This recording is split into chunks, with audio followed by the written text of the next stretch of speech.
नमस्ते दोस्तों, English tracker में आपका स्वागत है। चलिए अंग्रेजी सीखते हैं।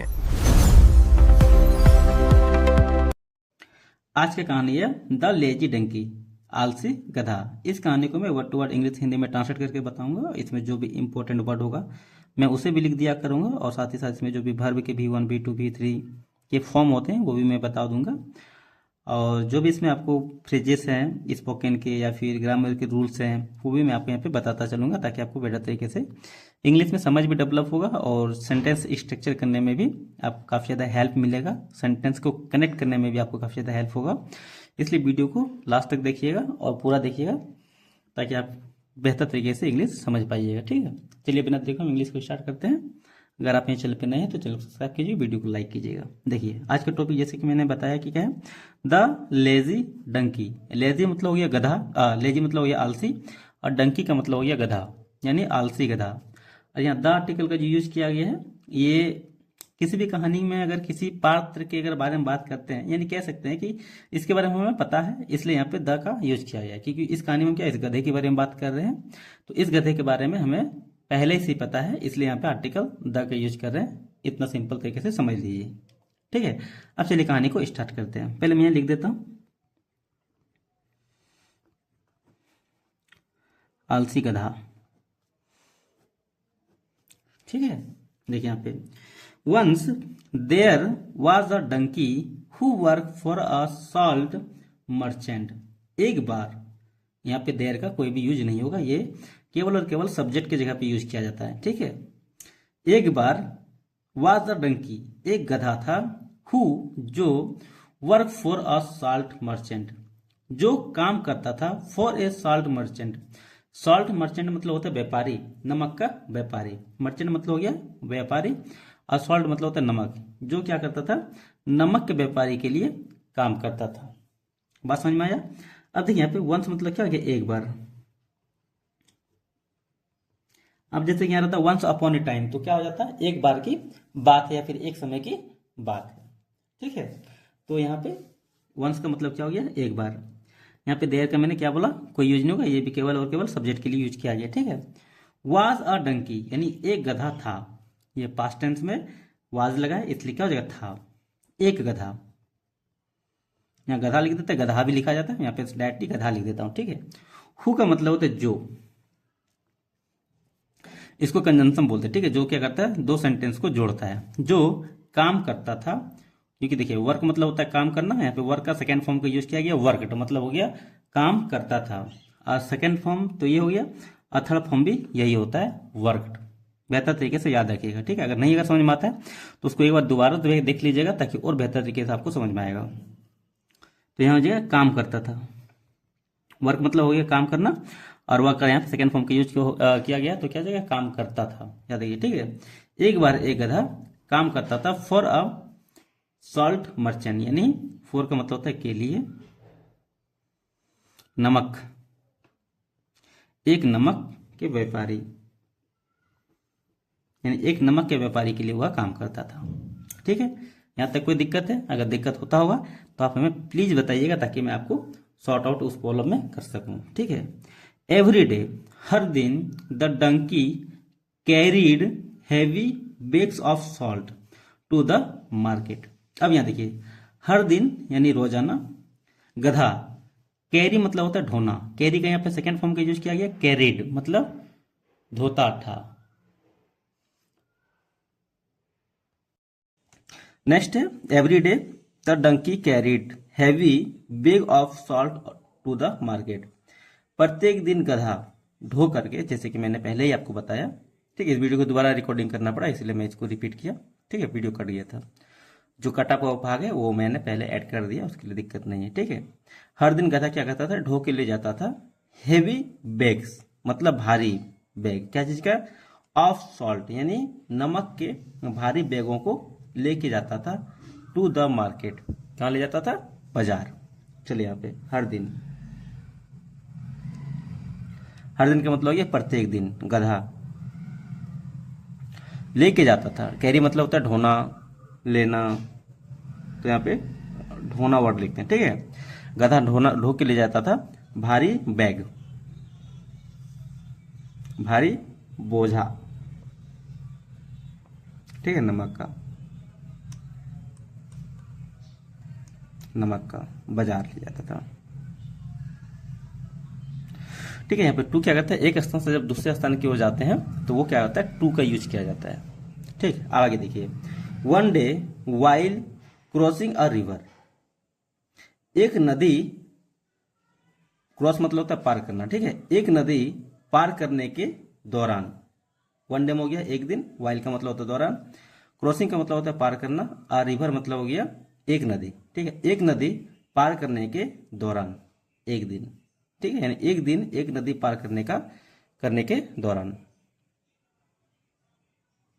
एक दिन।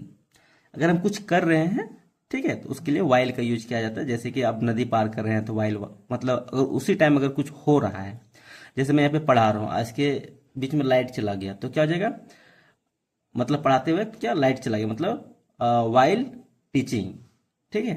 अगर हम जैसे जैसे कहीं जा रहे हैं, अब हेवी बारिश हो गया तो क्या होता है, वाइल गोइंग, मतलब जाते समय क्या हुआ, रेनी हेवी बारिश हो गया, ऐसे करके इसको समझा जाता है। वाइल के समझ में आ गया, मतलब पार कर रहा था उसी दौरान की यहाँ पे बात कर रहा है, एक नदी पार कर रहा था उसी दौरान की यहाँ पे बात कर रहा है, ठीक है। तो क्या हुआ, वाइल मतलब हो गया दौरान, पार करना, क्रॉस करना, ठीक है, नदी, एक नदी पार करने के दौरान या फिर इधर से उधर जाने के दौरान, ठीक है। The donkey slipped and fall fell into the water, गधा फिसल गया और गिर गया पानी में, गधा फिसल गया, फिसल गया, फिसलना बोलते, ठीक है। स्लिप मतलब होता है फिसलना, यहाँ पे स्लिप का सेकंड फॉर्म का यूज किया गया, स्लिप्ड मतलब हो गया फिसल गया, और थर्ड फॉर्म भी होता है स्लिप्ड, यानी स्लिप, स्लिप्ड, स्लिप्ड, ये तीनों होता है, याद रखिएगा।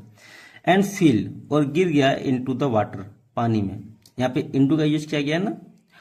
अगर कोई भी चीज अगर गतिशील अवस्था में अगर किसी चीज के अंदर जाता हो तो उसके लिए इनटू का यूज किया जाता है, यानी मैं के लिए, ठीक है। मैं तो यहाँ होगा लेकिन क्या होगा, इनटू का यूज होगा, यानी गतिशील अवस्था में गधा गिर रहा है पानी में ना, तो इसलिए यूज होगा। और गधा क्या हुआ, पानी में गिर गया। Some salt dissolve and the load became lighter, lighter मतलब क्या हुआ, हल्का होना, ठीक है, यानी कुछ नमक, कुछ नमक डिजॉल्व मतलब क्या हुआ, डिसॉल्व मतलब हो गया घुल जाना, ठीक है, घुल गया, कुछ नमक घुल गया, एंड द लोड, और जो वजन था उसके ऊपर जो भार था, यानी जो बोझ था वो क्या हुआ, हल्का हो गया।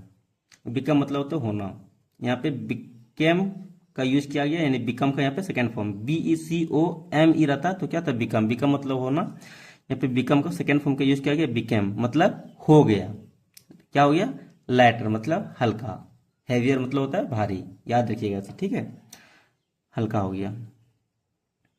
अब इसका थर्ड फॉर्म भी होता है बिकम, बिकेम, बिकम, बिकेम, फिर बिकम, याद रखिएगा, ऐसे करके होता है, बिकम, बिकम, बिकम, इसका वर्ब का फॉर्म है, और हल्का हो गया। अब आगे देखें तो क्या हो जाएगा,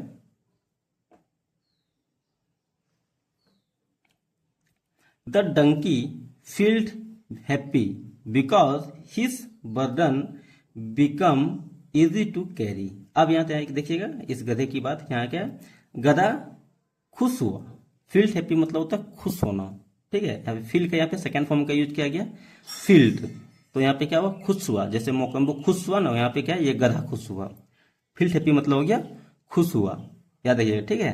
अगर यहाँ पे फील हैप्पी रहता तो क्या होता है, खुश होना, सेंटेंस के समझिएगा, अगर वर्ब बदलता है तो मायने भी उसका बदल जाता है, ठीक है। FEEL रहता तो क्या होता है, खुश होना, ठीक है, यहाँ पे क्या है, FELT, फील्ड हैप्पी मतलब हो गया खुश हुआ, ये पास्ट टेंस में कंसिडर किया जाएगा, ठीक है। सब्जेक्ट, सब्जेक्ट के बाद V2 का यूज किया गया है, इसलिए पास्ट टेंस में होगा, बेटर तरीके से समझिएगा एक एक वर्ड को, उसके बाद ही आगे बढ़िएगा। यानी गधा क्या हुआ, खुश हुआ, बिकॉज क्योंकि, हिज बर्डन यानी उसका बोझ, बर्डन मतलब क्या होता है, बोझ, यानी उसका बोझ, बिकेम इजी टू कैरी, आसान हो गया, टू कैरी मतलब ढोने में, ठीक है। अब बिकम मतलब क्या था, जैसे कि मैंने आपको बताया था कि बिकम मतलब होता है होना, बिकम मतलब क्या, हो गया, ठीक है, तो क्या हो गया, आसान हो गया ढोने में। इजी मतलब होता है आसान, टू कैरी मतलब ढोना, तो यहाँ लिख देते हो गया। ठीक है, आसान ढोना। बिकॉज मतलब क्योंकि, उसका बोझ, खुश हुआ। कहानी अच्छा लग रहा है, वीडियो को लाइक और चैनल को सब्सक्राइब कर लो। ठीक है, तो यहाँ हो गया गधा। गधा क्या हुआ, खुश हुआ क्योंकि वो उसका जो बोझ था वो क्या हुआ, ढोने में आसान हो गया। अब देखिए ये आदत वो रोज अपनाएगा। देखिए नेक्स्ट डे यानी अगले दिन, he purposely fell into the water again. अब देखिए यहाँ पे अगले दिन वह उसी तरह क्या हुआ, गिरा पानी में दोबारा। पहले जिस तरह गिरा था फिसल के, उसी तरह क्या हुआ, फिर से क्या हुआ, पानी में गिर गया, यानी नदी में गिर गया। फिर मतलब कि फिसल गया। इनटू मतलब में हो गया, रिवर मतलब ये नदी, दोबारा। ठीक है, दोबारा क्या हुआ, उसी तरह पानी में वह फिसल के गिर गया। अब the clever merchant understood the donkeys trick. चालाक व्यापारी समझ गया, ठीक है, गधे की ट्रिक, यानी गधे का जो आदत था, यानी वो समझ गया था कि बोझ कैसे हल्का करना है। उस ट्रिक को क्या हुआ, चालाक व्यापारी ने समझ लिया। अब ये देखिए, चालाक व्यापारी, अंडरस्टूड मतलब समझ गया, अंडरस्टैंड मतलब होता है समझना। अंडरस्टैंड का यहाँ पे सेकेंड फॉर्म का यूज किया गया, अंडरस्टूड मतलब समझ गया। सब्जेक्ट के बाद क्या है, V2 का यूज किया गया है, तो क्या हो जाएगा, ये पास्ट इंडेफिनिट टेंस में माना जाएगा। पास्ट इंडेफिनिट टेंस ही है, माना क्या जाएगा, पास्ट इंडेफिनिट टेंस ही है। ठीक है, यानी चालाक व्यापारी क्या हुआ, समझ गया। थर्ड फॉर्म भी यही होता है, याद रखिएगा। ठीक है, गधे की चालाकी को, गधे की तरीके को, या फिर हाँ उसके तरीके ही की बात कर लेते हैं, गधे के तरीके को पता चल गया। ठीक है, the following day he loaded bag of cotton on the donkey. अब देखिए यहाँ पे क्या किया, फ्लोइंग डे मतलब जो अगले दिन आते हैं उसको फ्लोइंग डे बोलते हैं। जैसे आज वो हुआ, जो आने वाला दिन होता है उसको फ्लोइंग डे बोलते हैं। ठीक है, अगले दिन, अगले दिन जो आया उसके बाद कहता है, ही लोडेड बैग्स, उसने लदाया। ठीक है, बहुत सारे बैग, वह लदाया मतलब लोड दिया बैगों को, यानी बोरियों को लदाया। ऑफ कॉटन, कॉटन मतलब क्या होता है, सूती, जो रुई है। ठीक है, रुई के बैग को लदाया। ऑन द डंकी यानी गधे पर, गधे पर। अब देखिए गधे को सबक कैसा मिलता है। फ्लोइंग डे यानी अगले दिन, he loaded the bag of cotton यानी रुई के बैग को उसके ऊपर लाद दिया गधे के पीठ पर। ठीक है, व्हेन जब the donkey fell into the river again, जब गधा दोबारा पानी में मतलब नदी में फिसला। व्हेन का मतलब होता है जब, गधा फिल इनटू द वाटर यानी रिवर है, रिवर मतलब ये नदी, फिल मतलब हो गया, इनटू मतलब ये में, फिल मतलब होता है गिरा, गिरना। ठीक है, जब गधा दोबारा पानी में गिरा मतलब नदी में गिरा, the cotton soak of water and become very heavy. अब देखिए यहाँ पे द कॉटन यानी रुई, soak of water, soak of water मतलब क्या, पानी को अपने अंदर समा लिया, यानी पानी को उसमें क्या हुआ, मिल गया, मतलब पानी रुई में क्या हुआ, पूरी तरह से आ गया। सॉक ऑफ वाटर मतलब क्या, उसमें मतलब अवशोषित कर लिया पानी को। रुई क्या होता है, रुई में तो पानी अवशोषित होता ही है, वही बोल रहा है। पानी क्या हुआ, अवशोषित हो गया, या पानी उसमें घुस गया, या फिर पानी उसमें आ गया। ठीक है, ये बात समझ में आ गया। ठीक है, एंड बिकम वेरी हैवी, और बिकम मतलब हो गया, जैसे कि मैंने यहाँ पे बताया कि ये क्या बिकम का सेकंड फॉर्म है, बिकम का सेकंड फॉर्म बिकम है। ठीक है, हो गया बहुत भारी, तो क्या हुआ, बहुत भारी हो गया। The donkey struggle to stand up and realise his mistake. Donkey को स्ट्रगल करना पड़ा खड़े होने के लिए, मतलब खड़ा रहने के लिए, और एहसास हुआ अपनी गलती का। गधा को स्ट्रगल, स्ट्रगल मतलब यहाँ पे स्ट्रगल का सेकेंड फॉर्म का यूज किया गया, स्ट्रगल्ड। स्ट्रगल मतलब होता है संघर्ष करना, स्ट्रगल मतलब हो गया संघर्ष किया।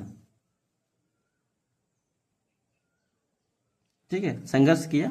टू स्टैंड अप, खड़ा होने में, वो खड़ा भी नहीं हो पा रहा था। स्टैंड अप मतलब होता है खड़ा होना, वो खड़ा भी नहीं हो पा रहा, इतना भारी था। ठीक है, एंड रियलाइज, और उसे एहसास हुआ। एहसास, रियलाइज मतलब होता है एहसास होना, यहाँ पे रियलाइज का सेकंड फॉर्म का यूज किया गया, रियलाइज्ड मतलब हो गया एहसास हुआ। एहसास हुआ अपनी गलती का। ठीक है, अपनी गलती का एहसास हुआ। आफ्टर दैट, इसके बाद।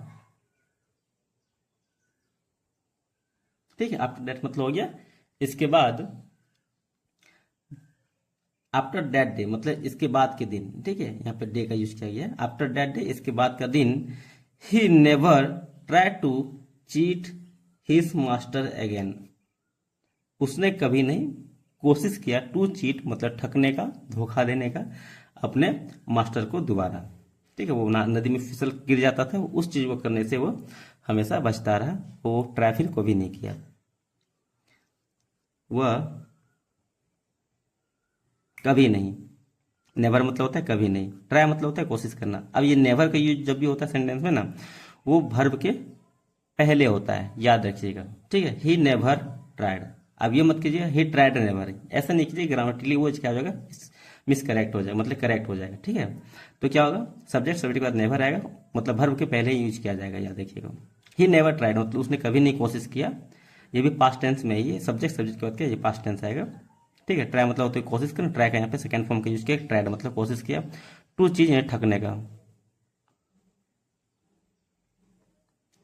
ठीक है, अपने अपने जो उसके व्यापारी था, यानी जो मर्चेंट था, जो उसके मालिक था, उसके दोबारा। ठीक, आगे देखिए यहाँ पे। अब मोरल ऑफ द स्टोरी देखिए क्या है, laziness and tricks often bring trouble. आलसी और काम चुराने के तरीके, ट्रिक मतलब काम चुरा ही रहा था ना, इसके बारे ठीक बात करें। ठीक है, आलसी और उसके काम चुराने के तरीके। ऑफन अक्सर, ब्रिंग लाती है मुसीबतें, ट्रेवल्स मतलब होता है मुसीबत। ठीक है, यानी आलस और काम से बचने का जो तरीके हैं वो क्या करते हैं, अक्सर हमारे लिए मुसीबत लाते हैं।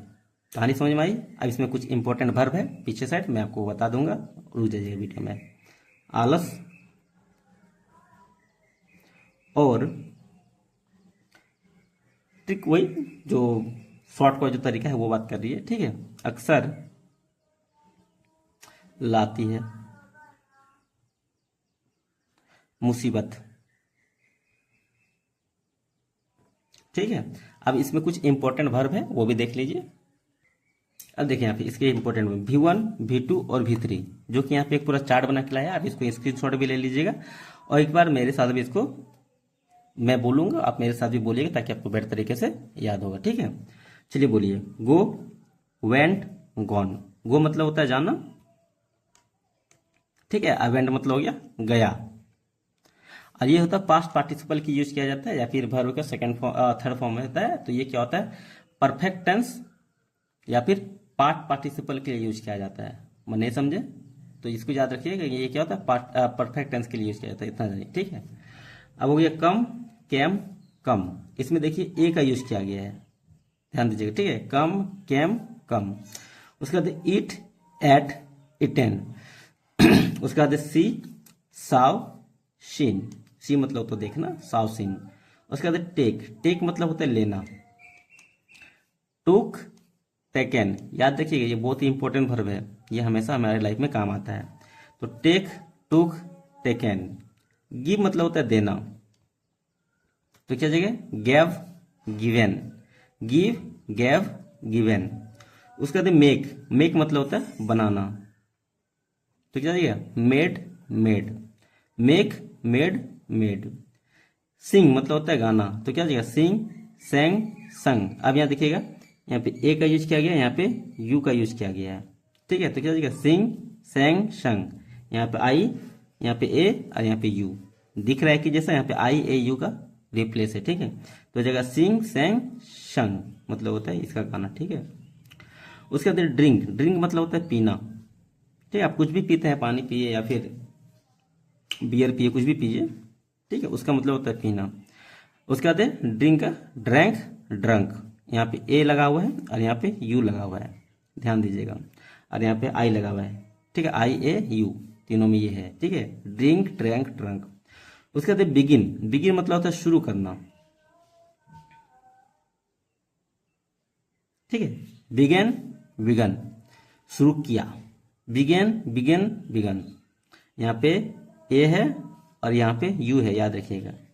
ब्रेक मतलब होता है तोड़ना, broke broken, break broke broken. Choose, choose मतलब होता है चुनना, ठीक है, चूज चूजन। यहाँ पे एक ए है और यहाँ पे एक तो ओ है और यहाँ पे दो, मतलब यहाँ पे दो ओ है और यहाँ पे एक ओ है, ठीक है। और यहाँ पे ई एन का यूज किया गया, थर्ड फॉर्म में तो जनरली ई एन का यूज होता ही है। Choose choose choose chosen. Right, right मतलब होता है लिखना, ठीक है, राइट रॉट रिटर्न। इसके बाद स्पीक, स्पीक मतलब होता है बोलना, speak spoke spoken. Run, run मतलब होता है दौड़ना, तो क्या जगह रन रन। रिंग मतलब होता है बजना, ठीक है, तो क्या जगह रंग रंग, ठीक है, रिंग रैंग रंग। यहाँ पे ए का यूज किया गया, यहाँ पे यू का यूज किया गया है, रिंग रैंग रंग, ओ सॉरी, ठीक है, एक बार से फिर से देख लीजिए यहाँ से, स्पीक स्पोक स्पोकन, रन रैन रन, रिंग रैंग रंग, ठीक है। आगे देखिए, ड्राइव मतलब होता है चलाना, ठीक है, Dow driven, drive Dow driven. Fall मतलब होता है गिरना, जैसे वहां पे क्या फील लिखा हुआ था ना, तो क्या था, गिर गया, ठीक है। तो यहाँ पे फॉलन है तो क्या था, गिर गया चुका, मतलब गिर चुका था ऐसे, ठीक है। तो बात समझ में आ गई। उसके नो मतलब जानना, ठीक है, नॉन नॉन, के एन ओ डब्ल्यू के एन ई डब्ल्यू, ठीक है, और के एन ओ डब्ल्यू एन, याद रखिएगा, नो नॉन नॉन। ग्रो मतलब होता है उगना होता है, आप आगे बढ़ रहे हैं उसके लिए भी ग्रो होता है, ठीक है। जैसे आप रुई में पानी आ गया तो वो क्या हैवी हो गया, यानी ग्रो हैवियर हो गया, ठीक है, ऐसे करके यूज किया जाता है। ग्रो का अलग अलग जगह पे होता है बढ़ना ही, चाहे वो इंसान बढ़े, मनी बढ़े, हैवी बढ़े, कुछ भी हो, लेकिन ग्रो के लिए क्या है, आगे बढ़ने की बात कर रहा है। मतलब अब रुई में पानी आ गया, वो क्या हैवियर हो गया, यानी ग्रो हैवियर, ऐसे करके, ठीक है, ग्रोन ग्रोन। चलिए वीडियो में थे, कहानी अच्छा लगा हो, इंपॉर्टेंट भर भी मिल गया हो सीखने के लिए, करीब करीब 1 2 3 4 5 6 7 8 9 10 11 12 13 14 15 16 17 18 19 से 20 आपको भर भी मिले। उम्मीद करते हैं अच्छा लगा हो। इस वीडियो में तक, फिर मिलते अगली वीडियो में, यहाँ तक के लिए जय हिंद।